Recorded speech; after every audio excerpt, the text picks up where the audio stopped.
আইনের স্বাভাবিক নিয়ম হলো আদালত জামিন দেওয়ার একচ্ছত্র অধিকার রাখেন, এইটা প্রতিষ্ঠিত।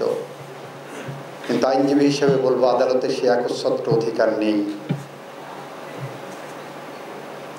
আপনারা যারা এখানে বিচারক আছেন, আপনাদের কাছে বলবো, নিবেদন করব, জেনারেল ডক্ট্রিন যেটা আপনারা অ্যাপ্লাই করেন, গায়েবী মামলার ক্ষেত্রে যে ডক্ট্রিন অ্যাপ্লাই করেছেন, যে মিথ্যা গায়েবী মামলা করা হয়েছে, জামিন দিয়েছেন, তাহলে সেই তত্ত্ব এখন কেন প্রয়োগ করবেন না?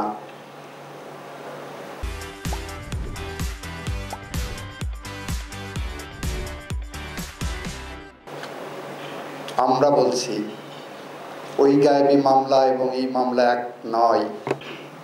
সুতরাং ফারুক সাহেবরা, আপনারা যখন জামিনের ফাইল নেবেন, আপনি 5ই আগস্টের আগের অবস্থান এবং 5ই আগস্টের পরের অবস্থান, সার্কামস্টেন্সিয়াল এভিডেন্সগুলো আপনারা বিবেচনায় নেবেন। এটা আমাদের নিবেদন আপনাদের কাছে। আপনারা প্রজাতন্ত্রের সার্বভৌম ক্ষমতার প্রয়োগ করেন, সেই সার্বভৌম ক্ষমতা প্রয়োগ করতে যে প্রতিদিনই আপনাদের কলমের খোঁচায় নতুন নতুন জুরিসপ্রুডেন্স তৈরি হয়।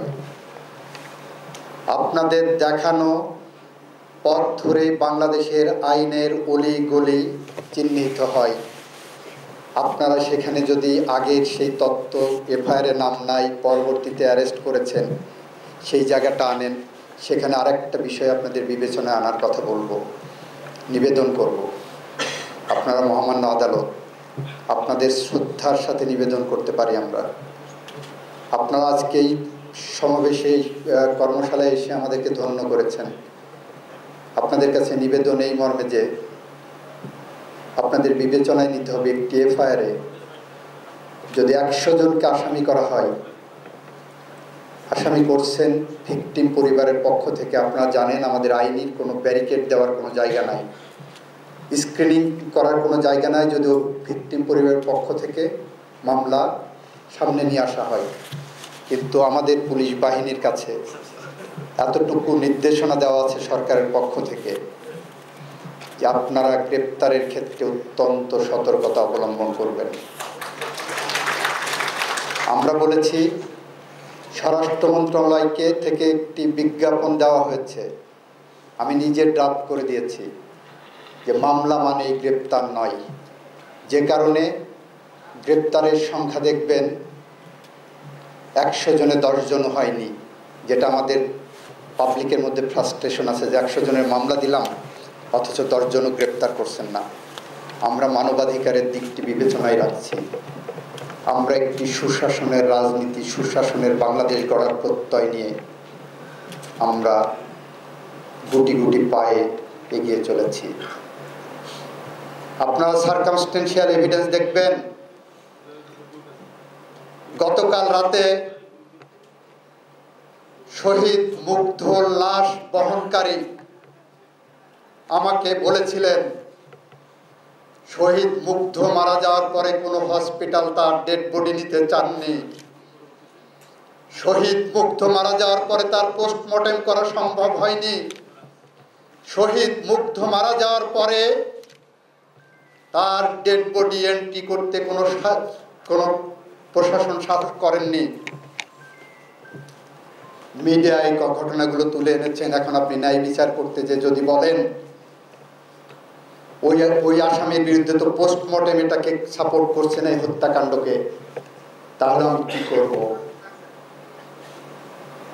আমি আপনাদের কাছে বিনয়ের সাথে বলছি, আপনি নতুন জুরিসপ্রুডেন্স তৈরি করবেন। এই বিচারকদের সামনে হাতছানি দিচ্ছে ইতিহাসের একটি যুগ সন্ধিক্ষণে দাঁড়িয়ে।